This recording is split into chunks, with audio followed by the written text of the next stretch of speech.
Señores, gracias por continuar con nosotros esta mañana. Aquí estamos listos para compartir esta jornada. El doctor Luis Vergés está en este día. Muy buenos días. ¿Qué tal? Muy buenos días y celebrando el Día del Medio Ambiente, que tiene mucho que ver también con salud mental. El medio ambiente, claro. Medio ambiente, doctor. Sí, Yo no sé si es una redundancia decir medio ambiente porque sería ambiente, o no sé si es porque ya sabemos que hemos destruido como humanidad la mitad y solo queda el medio ambiente. ¿De qué manera afecta la salud mental? Bueno, tú sabías que hay la regla 3-30-300. ¿Cuál es esa? Eso significa que tu salud mental mejora si al levantarte tú por lo menos ves 3 árboles. Si en el entorno donde tú vives por lo menos hay un 30% de área verde. Y si a menos de 300 metros o como máximo 300 metros te queda cerca un parque. Wow. Es verdad, por eso la hay gente estudios que confirman eso. Que lo confirma. Pero qué pena es más saludable la vida cuando uno está rodeado de naturaleza. De naturaleza. Claro que sí, lo lamentable es que apenas un 20% de la población tiene acceso a eso. Alguien me decía, es necesario pisar la tierra. 300. Entonces, dice, pisar la tierra, Sí. quedarse descalzo, pisar la tierra. Sí. ¿Y eso está de moda? ¿Tiene algún Sí, con la salud? hay fundamentación. Sí. En eso, ¿en qué ayuda? Atención, porque la gente le dice, por ejemplo, a alguien que se cree y se va y le dice, oye, pisa la tierra, pero literalmente pisar la tierra. Sí, porque la tierra te pone en contacto con la naturaleza, con tu esencia, de dónde tú vienes. Fíjate que cada experiencia trae conexiones a nivel neuronales y las conexiones neuronales pues definitivamente van creando una conexión. Pues eso de caminar descalzo por la casa, quitarse los zapatos y dar su... Pero eso es en cemento, la casa es... No, caminar descalzo por la casa. No es lo único que ayuda, pero ayuda. Sí, ayuda, contribuye. Doctor, conversaba con usted un poco para hablar sobre lo que hemos visto. Hay gente que dice, yo en estos días estoy asqueada. Encontré una señora ayer, me decía, mira, yo estoy asqueada, entro a las redes, de la forma en que se habla de otros sin ninguna compasión, la manera en que se comparten incluso noticias falsas. Nosotros estamos mirando el caso de la ministra de Interior y Policía. Estamos mirando el caso de Milagros de Cáncer. Estamos mirando casos públicos, ¿no? Y hasta de periodistas. Pero también hay muchos casos que no lo alcanzamos a ver, de niños, nuestros niñas en las escuelas públicas del país, de personas que son estafadas, o sea, todo un mundo. ¿Cómo usted ve los desafíos, la implicación en la salud mental del tema de las redes sociales y las diferentes formas de engaños, de acoso y hasta de crimen que se comete a partir de ahí?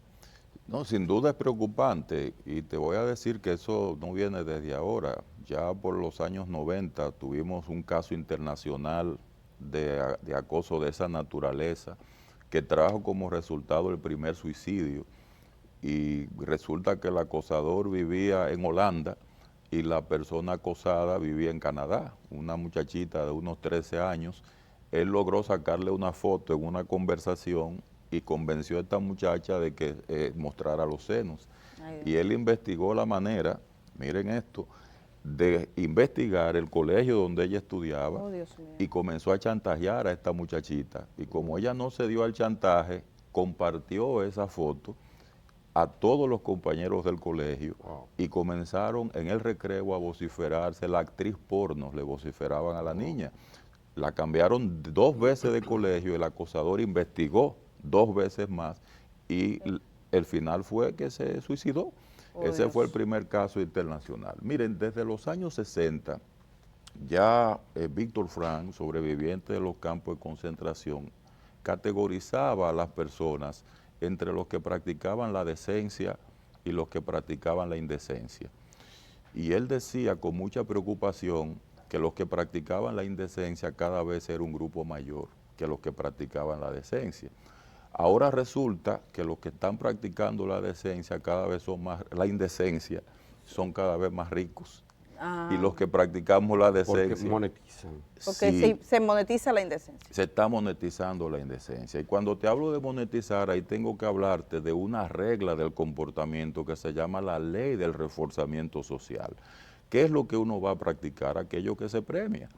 bien sea por elogios, bien sea por valoración, bien sea por aprobación, seguimiento o por monetización. Todos esos elementos se han combinado en este momento. Entonces tú vas a ver que hay personas que hacen un análisis costo-beneficio, bueno, pero ¿por cuánto me va a salir a mí asumir consecuencias de hacer lo que estoy haciendo? Ni siquiera lo piensa a veces. Ni siquiera lo piensa. Pero agrégale a eso que tenemos leyes flojas, frágiles. Ahora le estamos diciendo a la población, vayan, denuncien, pero a nivel social necesitamos una respuesta más firme. Bueno, doctor, permita que Kenia le traiga un cafecito bastante saludable para esta hora. Gracias, Kenia. Gracias. Muchas gracias, Kenia. El chisme, llevar vida ajena, parece ser parte de la humanidad, porque está desde los orígenes, ¿verdad que sí? ¿Cómo se explica desde el punto de vista psicológico esa fascinación que siente una parte, tanto hombres como mujeres, ¿verdad?, de llevar la vida ajena, de meterse en lo que no, diríamos, en lo que no le importa? La mente tiene dos velocidades, una velocidad rápida y una velocidad lenta. La velocidad rápida es la que trae placer inmediato, gratificación del momento. La velocidad es esa velocidad rápida es la que trae impulsividad en cuanto a tomar una decisión sin medir consecuencias, de cómo eso tendrá una secuela o una afectación negativa para mí mismo y para los demás. Y la velocidad lenta es donde entra la reflexión, donde entra el análisis. Ahora, ¿qué pasa con estas dos velocidades? Que cuando social y culturalmente nosotros incentivamos más la primera que la segunda, entonces vamos a tener problemas con la otra. Ustedes vieron en un momento una información que yo observé sobre el sistema eléctrico nacional, por decir algo. Hay un autor llamado Anthony Giddens que él introdujo un concepto, bono por demora. ¿Qué decía Anthony Giddens? Él decía que la gente tiene una propensión a buscar aquello que da la recompensa inmediata y la prefiere aquello que, aunque sea mejor, tenga una recompensa futura. Todavía yo estoy recordando los temas de Julio Sauri, de la chichigua, sí, y todas estas cosas, y cómo a veces, en respuesta a tu pregunta, nos vamos conformando con esa velocidad rápida de resolver lo que nos gratifica en el momento, sin medir consecuencias. Miren, para mí es muy importante aprovechar este espacio para que la gente sepa los daños psicológicos que tiene la afectación moral de una persona. Que por demás, los casos que se están viendo en su gran mayoría tienen un sesgo de género también.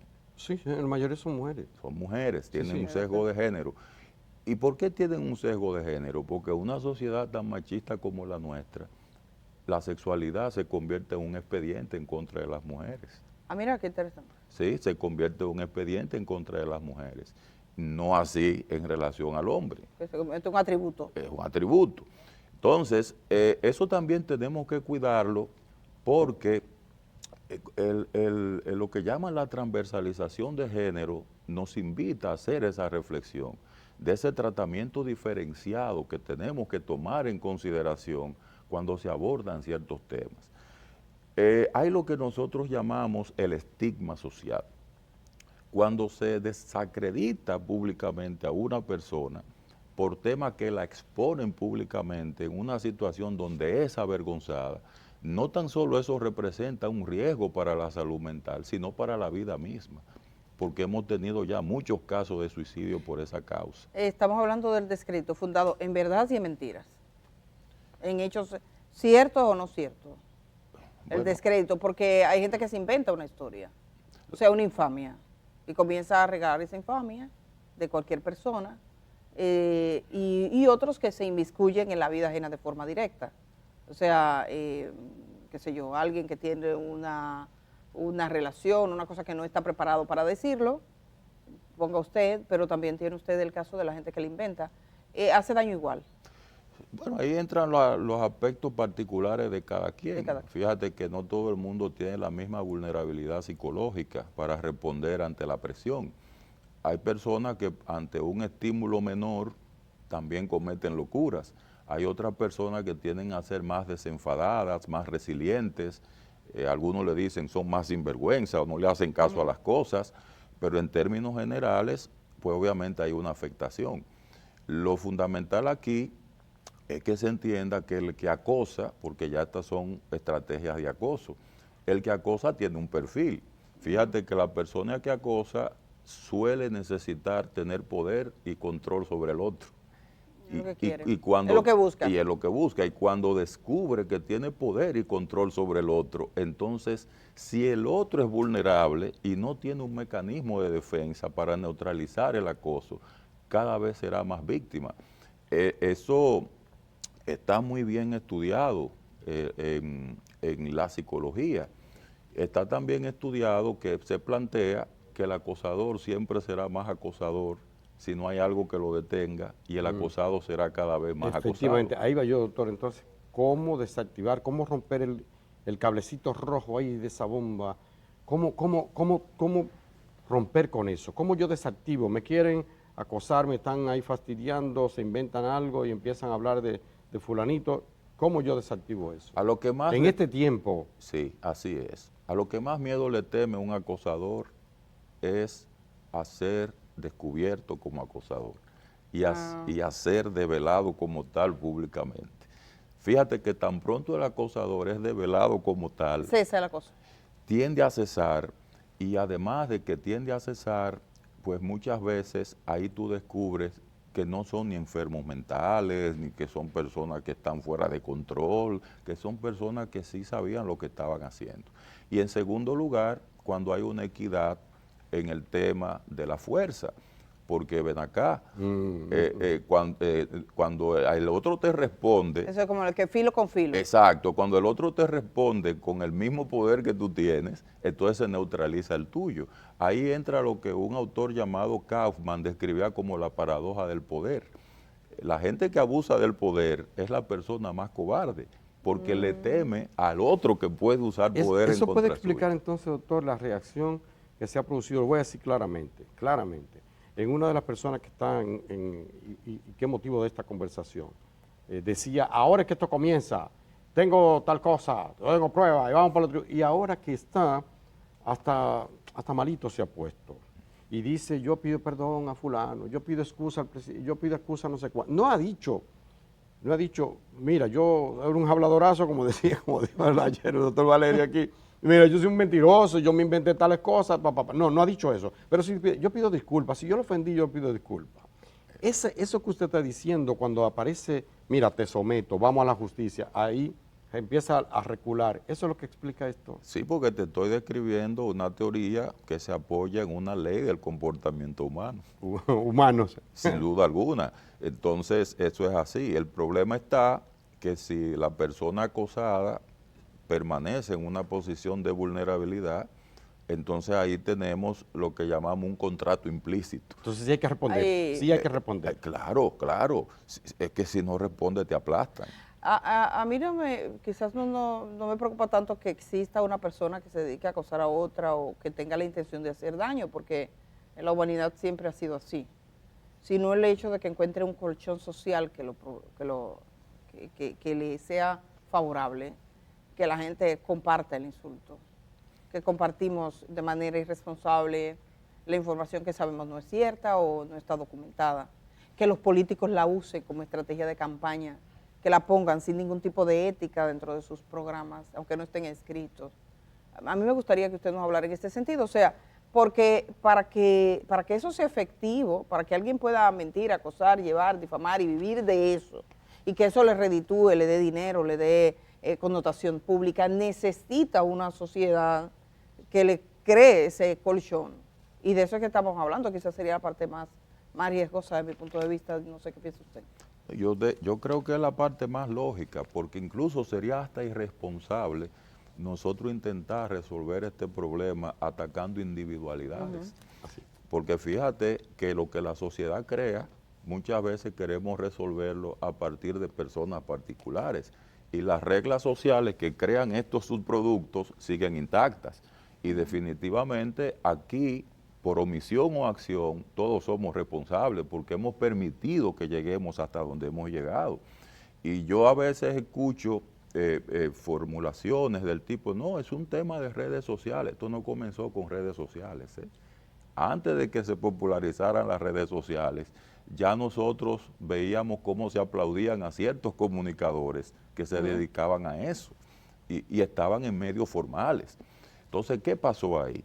Primero hubo un descuido con la normativa legal para enfrentar eso, hasta el punto de que tenemos reglas normativas legales muy frágiles para enfrentar eso. Y cuando tú hablas de lo social, tenemos que hablar del Congreso, tenemos que hablar de legislación, tenemos que hablar del poder político, tenemos que hablar del populismo, tenemos que hablar del silencio cómplice. Y todo eso viene desde alguna forma de poder. Y cuando yo te digo forma de poder, no me refiero solo a un poder político, es que el poder social que tenían las familias, el poder social que tenían las comunidades, de preservar ese legado tan sagrado que era la decencia, se fue perdiendo y fuimos mirando para el otro lado. Nos fuimos quedando sin claves morales para entender la importancia de preservar la decencia. Y ahora, fíjate las consecuencias. Ahora la indecencia está monetizada y la decencia está empobrecida. Y parece anticuada la decencia, la formalidad, hasta un poco se quiere ridiculizar. Es que él es demasiado serio, es demasiado... Ese muchacho, esa niña sí es educada, ella privan no sé qué. Lo hacen incluso de su propio círculo. Sí, porque lo quieren ver como un problema de clase, cuando en verdad no tiene que ver con clase. Hay decentes e indecentes en la clase alta, en la clase baja, rico y pobre. No tiene nada que ver. Tiene que ver con una disposición social a entender las consecuencias y las secuelas.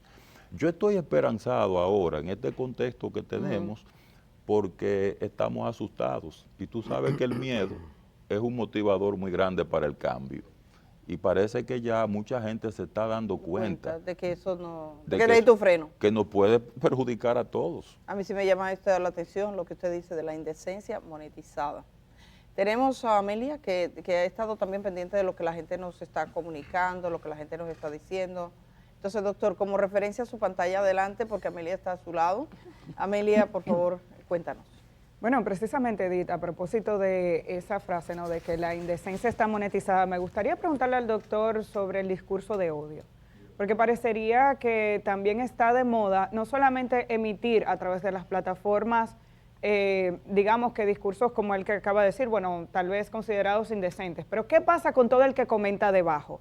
¿Por qué vemos cada vez más personas animadas incluso a insultar a través de los comentarios y que esos son, digamos que los mensajes que más se viralizan y que más se comparten y la gente tiene como ese ánimo de atacar al otro? Mira, hay un fenómeno que en psicología llamamos identificación proyectiva. Identificación proyectiva es acechar una oportunidad para yo poder proyectar mis valores.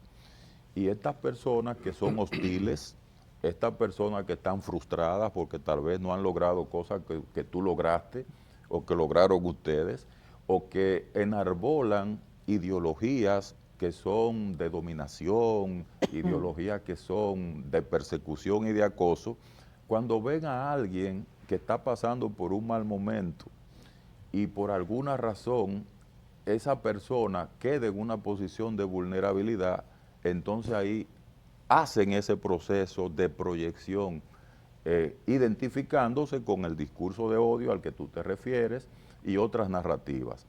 Fíjate que incluso ahora se está popularizando el hablar con odio.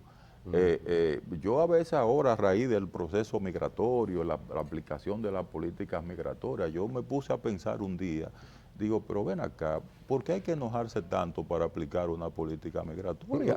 Sí. No tenemos que enojarnos, lo que tenemos es que aplicarla, eso no es un problema emocional, es un problema de orden práctico. Sin embargo, pero se apela a eso, a la emoción. Se apela a eso. Se apela al miedo. Sí, entonces tenemos que tener cuidado con esto porque eso es muy contagioso por lo que yo decía, una de las dos velocidades del cerebro. Una de las dos velocidades. Claro, y esa velocidad rápida que lleva a la impulsividad, esa velocidad rápida que lleva a cometer acciones de las cuales luego nos podemos arrepentir. Hay gente que tiene velocidad para cosas buenas y otros cogen velocidad para joder al otro. Hay, sí, ¿por qué hay una gente que es más veloz para fuñir al otro y otro que es veloz para ser buena gente? Porque se elige aquello que la sociedad aprueba. Pero- Y por un asunto de populismo. Pero la gente nace mala o tiene esa maldad, porque a veces, o sea, esa gente que usted ve que se goza fuñendo a otro. No, el hombre nace y la mujer buenos por naturaleza, según Rousseau. Y Hay otro que dice que... otros dicen que no. Ahora, los estudios confirman que hay una cualidad que se llama empatía y con la empatía nacemos. Ah, con la empatía nacemos. Sí, de hecho ustedes ven los niños pequeñitos, cuando uno llora, los otros lloran también. El problema es que esa empatía se va afectando con el tiempo, precisamente por la dureza como nosotros nos vamos relacionando. Porque el ser humano es una integración entre una genética y un ambiente. Entonces, por más genética que tú tengas para ser buena gente, si el ambiente en que nos toca vivir es de rudeza, de malos tratos, y de donde no Aprende recibimos eso. ningún reforzamiento ni gratificación, así nos vamos endureciendo también. Pero la propensión inicial es hacia la bondad. Y de hecho, en condiciones en que la bondad no sea castigada, que es parte de los problemas que tenemos, la bondad está siendo muy castigada. A veces tú quieres ser solidario con alguien y te engaña. A veces tú tienes una propensión para hacer el bien y entonces después el otro te dice, no te dejes coger de lo que ya tú sabes. Entonces todo esto es social, eso no es genético. Eso es lo que hemos venido construyendo como resultado de unas relaciones deficientes. Y eso se puede revertir porque estamos a tiempo. Amelia. Dislandi Rijo nos pregunta o le pregunta al doctor Vergés que hable de la personalidad narcisista. Yo agregaría qué es ese tipo de personalidad, cómo se identifica y digamos que cuáles son los peligros de las personas con este tipo de personalidad. Mira, la personalidad se compone de rasgos. El rasgo es una propensión, una tendencia que sobresale en algunas personas. En este caso, el rasgo que sobresale en el narcisista es la grandiosidad. Bueno, Trujillo es el caso más emblemático, por decir una figura histórica, igual que Hitler, por decir otra. Entonces, ¿qué pasa con el narcisismo? Esa necesidad de grandiosidad termina siendo un problema social, porque para ser más grandioso no es solo yo sentirme grande, es ser más grande que otros, y para eso otros tienen que ser más pequeños que yo. Si el otro tiene méritos, entonces yo me siento amenazado por los méritos que tiene el otro. Y para yo sentir que tengo validez personal, yo tengo que aplastar al otro que tiene los méritos. ¿Por qué es un trastorno? Porque parte de una idea irracional. O sea, la irracionalidad viene dada aquí porque para yo validarme como persona tengo que invalidar al otro. Y ahí vienen los conflictos interpersonales con esta gente. Pero en cualquier ambiente ese narcisismo hace infeliz a ambas partes, sobre todo al que es narcisista o no. Bueno, el problema que estamos viendo hoy es que no los está haciendo infelices a ellos. No, disfrutan. No. Ellos están siendo un mecanismo de infelicidad para los demás. Sí. Entonces, ¿dónde está? Pero puede ser feliz una persona siendo así. El problema no es de felicidad, porque en este caso la felicidad siempre será subjetiva. Ok. El problema es de un rasgo dominante, que los domina a ellos. Ellos no dominan ese y rasgo. Y ejerciendo eso, se están realizando. Claro, sus niveles de ansiedad baja, su propensión a sentirse válido. Grande. Exacto. Y mira, aquí el otro día alguien hablaba del término lamber, que no se puede decir de otra manera para que los dominicanos lo entiendan. O sea, aquí nosotros, lamber es un oficio, hay gente que es así.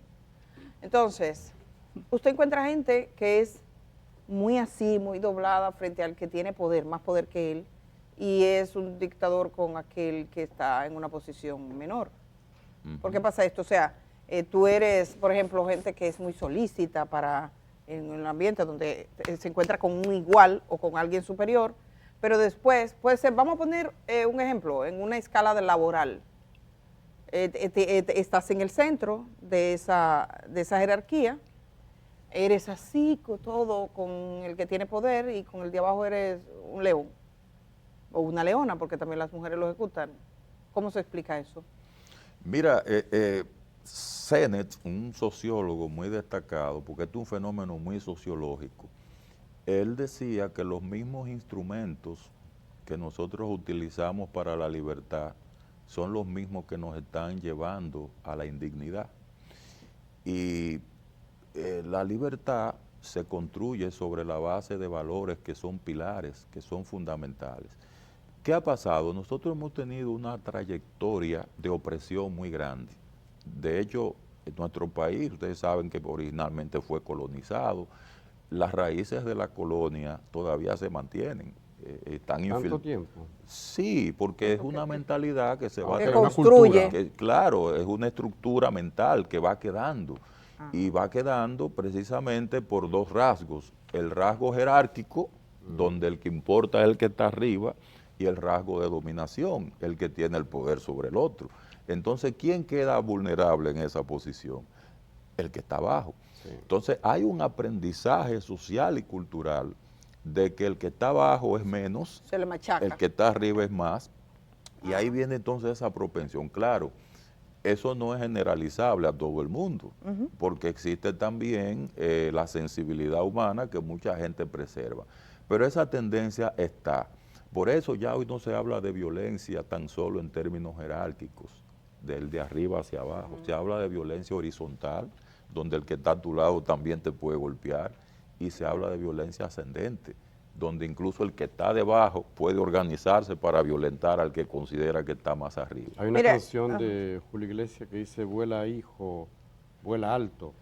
Dice, la gente No seas tira a gaviota, matar cuando no seas volamos gaviota. muy bajo. Ujú. Es decir, hay esa tendencia, se puede decir, natural en la gente a darle al que estaba bajito, porque Bueno, eso que el- decía Edith. El mismo Sigmund Freud llegó a hablar de que tenemos a eros y tanatos. El eros como la propensión para el bien y el tanato la propensión para el mal. Y que según las circunstancias sociales predominará uno de los dos. O sea que siempre vamos a volver al tema social, que es fundamental. ¿Y cómo mato a Tanato dentro de mí? A ¿O ta- cómo lo domino? ¿Cómo lo controlo? Porque todos podemos tener el Eros y el Tanato internamente. Entendiendo que no hay una cualidad más inteligente en la vida humana que la bondad. Exacto. Sí, cuando tú descubres que la bondad es tu cualidad más inteligente, tú no vas a necesitar a tanatos, porque ya la bondad primero te va a hacer más saludable, ya la bondad te va a traer internamente una sensación de que tú tienes un control sobre tu Se vida. fue a Sócrates usted hoy. Bueno, Sí. y que te puedes relacionar con el otro en igualdad de condiciones. Y ojo, hay una diferencia entre lo que es igualdad y equidad. La igualdad es un ideal de respeto a lo justo y de propiciar la libertad desde el respeto a los derechos fundamentales. Y la equidad es un concepto político para llevar eso a la práctica. Entonces, desde la bondad yo puedo lograr eso más fácil que desde la Y maldad. se siente bien. Claro. Hay algunas personas que están escribiendo, hay un ciudadano de Nueva York que llamó al canal para felicitarlo. Gracias. Así, dijo que por favor que le den la felicitación, no dijo su nombre, pero sí. Gracias y gracias por estar ahí. Yo voy a saltar diametralmente porque me están formulando una pregunta y quien me la formula es una gente joven. Yo creo que es joven y entonces atención a usted para que esta pregunta que le hace no tiene nada que ver con lo que hemos estado hablando, pero de alguna manera sí le puede valer. Dice, sé que no están hablando de eso, pero por favor pregúntele al doctor por qué es que los amores prohibidos son tan intensos. Yo dije, bueno, doctor, Oye, dígale, ese hombre está dígale enamorado el miedo, de la que ese no debe, caballero. o de la Ajá. que no Voy a debe. comenzar primero advirtiendo el peligro de los amores prohibidos. Para que conste que acta. Hay amores que matan. Sí, sí. Miren, hay que tener cuidado con la dopamina. Hay que dar la prohibición. Sí, porque la dopamina, bueno, se activa precisamente con experiencias novedosas, con experiencias donde hay que correr riesgos, y entonces nos olvidamos de que, como yo decía, hay procesos que aunque sean a largo plazo, pues van a ser a la larga más satisfactorios. La gratificación inmediata siempre será una primera tentación. Hay dos fenómenos que explica la psicología. Uno se llama la habituación y el otro se llama la saciedad. La habituación consiste en que cuando ya te acostumbraste al mismo estímulo, hay una tendencia a uno querer algo diferente. Pero llevar eso al tema del amor es peligroso, sobre todo porque se combina con algo que se llama inmadurez. Cuando hay madurez, tú procesas el tema de la habituación sin ningún problema. Y el tema de la saciedad del estímulo, igual tú lo procesas, porque hay una dimensión moral que es la que está gobernando tu conducta. Si es solo dopamina lo que va a dirigir, entonces va a pasar eso. Pero si hay una buena base moral, vamos a tener el balance. Siempre que tú y yo hablamos de la felicidad, caemos en el balance. Sí, el balance. De eso es que se trata, de no irnos a los extremos. Esa intensidad es por la dopamina, entonces. Es pura dopamina. Es pura dopamina y eso pasa. Y eso pasa, eso sube y baja.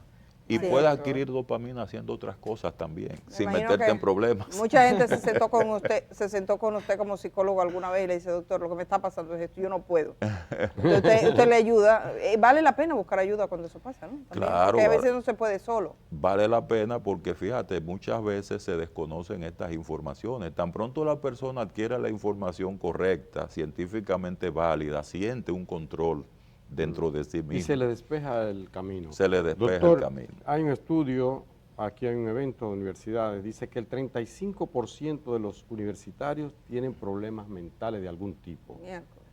35% significa que uno de cada 3 algún tipo de problema mental tiene. Y esos son de salud los mental. universitarios. Eso es como Universitarios. eso es como que en todos los ambientes, ¿verdad? Sí, sí, yo pienso que sí, esas Pero son no las- demasiado, 35%. Sí, es muy alto. Y no es solo aquí, perdón, para contextualizar. Pero por lo menos en uno de todo. cada 4 sí. No, uno de cada...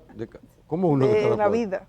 Ah. Entonces junta 4 gente Sí, y hay sí, uno sí. que tiene un problema. No es así, definitivamente Wow. es la consistencia que hay a nivel de proyección de estas estadísticas. Y el problema es que hay una brecha demasiado alta entre quienes reciben tratamiento y quienes no tienen acceso a él. Se está hablando de que cerca de un 85% de la población mundial con problemática de salud mental que amerita tratamiento no lo recibe. Y eso es muy alto. Eso es muy Demasiado. alto. Y en el caso de la población estudiantil, bueno, hay factores de riesgos ahí también, como la presión por las calificaciones, el tema de la exclusión, el tema racial, que todavía es un tema. Hay muchas variables interesantes ahí. Doctor, especial de 2 por 1. Le voy a hacer 2 preguntas consecutivas. Por la Entiendo que la referencia. pregunta de Ana Muñoz está relacionada con el narcisismo del que usted hablaba hace un momento, porque Ana pregunta que cómo se puede salir de una persona con personalidad, valga la redundancia, manipuladora. Esa es una. Y la otra, si nos puede hablar del delirio de persecución, sobre todo a propósito de ese tema del narcisismo, también la gente que siempre que habla de que o que lo están persiguiendo, que tiene como esa ínfula así de grandeza y después parecería que tiene un delirio de persecución. Bien, Esos 2 casos. 2 casos. Mira, el tema del narcisismo, la manipulación es una estrategia de dominación. Es una estrategia donde no tan solo los narcisistas, personas normales que no tienen ningún trastorno, apelan a la manipulación como un mecanismo para lograr lo que se proponen. Y al final, lo único que le interesa de ti es que tú te dejes manipular para lograr el objetivo que tienen. En el caso del narcisista, el problema es que cuando no logra el objetivo, se pone violento y puede ser incluso hasta peligroso. Ya el delirio de persecución, hay que diferenciar lo que es un delirio, que es un trastorno clínico grave, donde la persona construye mentalmente realidades que no existen y pueden ver como si estuviera sucediendo algo que en verdad no existe, a lo que llamamos paranoia. Ya la paranoia es una patología de la confianza, donde la persona ha perdido la confianza por completo y duda de todo el mundo. Y todo lo que usted hace es para hacerle daño. Cree él. Exacto. Pero ya el delirio es un caso todavía más patológico. Hay delirios de persecución, pero hay delirios erotomaníacos, donde estas personas creen que la reina Isabel era su novia, por decirte algo. Tú puedes encontrar esos delirios celotípicos. Los que tienen una herencia O que tienen una herencia. triginaria. Exacto. Así que- delirios celotípicos, donde una persona puede ver que realmente su de lo pareja típico, le está que haciendo el celoso infiel. excesivo que realmente piensa que cualquiera está enamorando a su Sí, pareja. ya ese es, Eso se identifica claro, y eso se cura. tiene tratamiento, claro. tratamiento. Sí, porque tiene de base una sintomatología psicótica y eso tiene tratamiento. No es un complejo, Eh, tener celo excesivo o a cierto nivel no es un síntoma de algún complejo. Mira, los celos son básicamente síntomas de un miedo irracional, porque el miedo que tiene el que cela es a perder a la persona amada en manos de una competencia o de un rival. Esa es la configuración mental del celoso normal. Ya cuando el asunto raya la normalidad y se convierte en delirio, bueno, pues ya eso es un trastorno psicótico. Que no deja vivir al otro. Exacto. Pero el problema de la llamada celotipia frecuente que nosotros vemos por ahí es que se convierten en conductas de control. Y agresiva a Doctor, veces. a mí me gustaría, las personas que atienden a ancianos, personas mayores, a medida que nosotros, los años van llegando, hay algunas situaciones de comportamiento que cambian en la gente. Y a veces se dice que los ancianos son como niños, pero pueden tener miedo, pueden experimentar rechazo, tienen una sensibilidad distinta. Y a veces también está hasta la pérdida de memoria, la pérdida de sus capacidades. Y la familia sigue pensando que ese es el mismo líder que dirigió la familia, pero ya tiene esas capacidades disminuidas. Y a veces ni se busca ayuda. Sí me gustaría hablarle a esa gente porque puede ser muy complicado para una familia estar lidiando con una persona que va perdiendo esas capacidades y que no lo entienden como parte de un proceso natural. Sí, es importante esto porque nosotros somos cuidadores reales y en potencia. Los que tenemos la dicha de tener a nuestra madre, como el caso mío, viva, y yo sé que es un privilegio el poderla tener ahí, pues sin duda alguna tenemos que asumir la conciencia de que somos cuidadores. Y no es suficiente con ser solo cuidador, hay que ser un cuidador competente. Y el cuidador competente tiene que estar informado Saber. sobre los problemas cognitivos, porque como tú dices, suele haber un deterioro ya de algunas facultades. Es que cuando le hacen la tomografía dice compatible con la edad. Que, por ejemplo, demencia senil, y te ponen compatible con la edad, es decir, ahí no hay nada que hacer. Sí, pero también hay un problema cultural que nosotros tenemos que atender, y es que cada vez las personas de la tercera edad se están quedando sin espacio. Así hay y que esos crear. espacios hay que seguirlos creando. Fíjate que hay políticas públicas en países más desarrollados que nosotros, donde esa etapa no se vive de la manera como estamos observando que hay una tendencia a vivirla. Y hasta en la familia, darle participación, que se sientan útiles, que sean Integrarlos. parte, integrarlos, eso es fundamental, tomarlo en Claro. cuenta de verdad. Sí. Mire, aquí me y estoy... desde el otro ángulo, escúchame, Ajá. y desde el otro ángulo, vamos a ver, personas que deben ser cuidadas, pero renuncian a que lo cuiden. No, espérate, yo puedo, yo tengo la capacidad, ¿qué es lo que tú te crees? Y si quieres seguir siendo la batuta, la ley y la constitución de su casa, ya cuando ya no tienen tanto poder, tanta... Sin duda lucidez. alguna eso es frecuente y eso le llamamos negación. O sea, la gente muchas veces entra en un estado de negación para no ¿Y aceptar. qué consejo le damos a esa gente que nos está mirando y que no quiere renunciar a nada y quiere seguir? El principal consejo es que hay 3 categorías de cuidado. La primera categoría es cuidar y ya usted cuidó. La segunda categoría es dejarse cuidar. Si usted me cuidó, déjese de cuidar. ¿Verdad? Déjese cuidar. Sea feliz. Déjese y lo vamos a hacer. Así que cuidar, cuidar, ¿verdad? Dejarnos cuidar y el cuidado mutuo. Ya. Muy bien. Mire, yo pienso que relajando, un televidente nos comparte que él tiene 25 años con su esposa y se siente cada día más atraído por ella. Eso no debería ser un problema. ¿Por qué sino- relajando, Edith? Porque lo pone como si fuera Sigue una leyendo, situación. sigue leyendo. No, eso está chulo. Dice, entiendo, es que siempre la pongo en primer plano, la más bella, la mejor, la de mejor cuerpo, la mejor en todo. Él escribe desde Nueva York, Manuel Mercedes, no. Quizás está tratando de dar un ejemplo de cómo hacer que un matrimonio después de 25 años sigan de novios como el primer día. Eso se llama amor maduro. Es un amor maduro. Es un amor maduro. Fíjate que los matrimonios pasan por fases. La fase de enamoramiento, que es la primera, la fase romántica, La segunda fase es la fase de realidad, donde ya tú no idealizas tanto. Hay una fase de decepción, pero luego viene esa fase reivindicativa que es del amor maduro. Qué bonito. Donde uno aprende a valorar a la persona, ya no por el aspecto físico, cuestiones superficiales, sino como un ser integral que es parte de tu vida y tú eres parte de la vida de esa persona y que gracias a los dos tienen una vida mutua de mayor calidad. Doctor, tenemos que irnos a la pausa. Uno siente con usted, mira qué bien, el director dice que como le interesa que usted esté aquí, que le demos estos minutos, que no nos vayamos a ninguna pausa. Es verdad, eso es lo que acaba de decirme. Doctor, gente, yo le voy a poner estas imágenes. Pongan por favor la imagen de Farideh Raful. Evidentemente víctima de un ataque prolongado, sistemático y permanente en redes sociales. Farideh Raful, ministra de Interior y Policía. Hay que tener fortaleza para lidiar con eso. ¿Qué usted dice de este caso? Bueno, lo primero que yo diría de este caso es que cuidado con la paradoja del que cree que tiene poder diezmando la dignidad de un ser humano, porque eso se puede revertir mañana en su contra. Segundo lugar, piense en las secuelas y los daños que usted le está haciendo a una persona.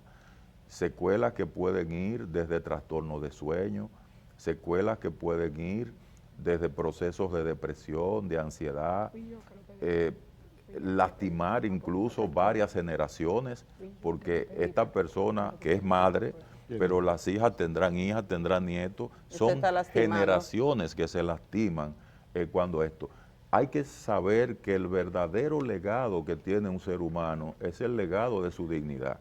Y ese legado de la dignidad, nadie tiene derecho a pisotearlo. El otro, Ángel Martínez, aquí estoy para traer mi cuerpo y todo eso, y después baja el nivel, señor, como que con la boca hace una revolución, después se retrocede. Su imagen, por favor. Usted ha visto las participaciones públicas, ¿cómo se explica eso? ¿Cómo se explica que alguien de repente diga de todo y después diga, me equivoqué, perdón? Lo que pasa es que se había normalizado que no se diera una respuesta ante eso. Ahora sí ha habido una respuesta. Y como yo explicaba en la ley anterior, ya hay una equidad en el manejo del poder aquí y sobre todo la posibilidad de que pase lo que estas personas no están acostumbradas a asumir consecuencias. Entonces, en ese caso es asumir consecuencias. Y pues finalmente le pongo una chica joven, nunca fue noticia, nunca estuvo en la prensa buscando cámara, aunque su madre trabajaba en la televisión, Milagro de Cáncer. De repente ve una muchacha que lo que ha hecho es estudiar, que su nombre circula. A veces puede que sea difícil manejar eso. A una persona joven, y en ella pienso también, por ejemplo, en niñas con las que he trabajado, que actualmente se utilizan las redes sociales, ¿qué hacer cuando estos casos llegan? Lo primero es que hay que centrarse en quien está victimizado, que en este caso es la persona afectada, porque esa persona hay que reivindicarla no tan solo moralmente, sino también emocionalmente. Eso es lo primero. Lo segundo, las consecuencias para que esto no siga ocurriendo. Y lo tercero, pensar en lo que yo dije ahorita. Señores, es que afecta a generaciones. Fíjate, está afectando a la hija de una figura emblemática, una funcionaria pública, como nosotros lo hemos visto acá. Y tercero, hay que preguntarse, ¿qué ganamos? Nadie gana nada, evidentemente. El bien y la felicidad, doctor, como mensaje final. Sí. ¿Cómo es la cosa? El bien y la felicidad. Te decía, haciendo el pero bien, son el 56, el director nos va a decir que nuestro bien es ir, ¿no? Sí. No, pero rápidamente, doctor, 15 segundos. Él quiere que yo le reitere que la bondad es la principal cualidad y la más inteligente de todas las que tenemos los seres humanos. Exacto. Practicando la bondad tendremos felicidad y salud mental. Totalmente. Gracias al doctor Luis Vergés por estar esta mañana con nosotros. Doctor, me entiende bien. Gracias a Vergés, nosotros en Psicólogos Unidos, ahí lo encuentran. Gracias por estar esta mañana y nosotros vamos a despedirnos por este día. Mañana es otra jornada y practique el bien, como nos sugiere el doctor. Hasta mañana.